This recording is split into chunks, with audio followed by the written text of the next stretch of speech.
若此事能成，往后你的身份可以是铁衣神捕，可以是萧开印，说不定也可以是当朝国师啊。谢陛下。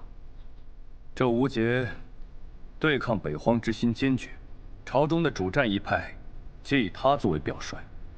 我多次召他回京卫国，我要的是议和止战，我这是为我大西的社稷考虑。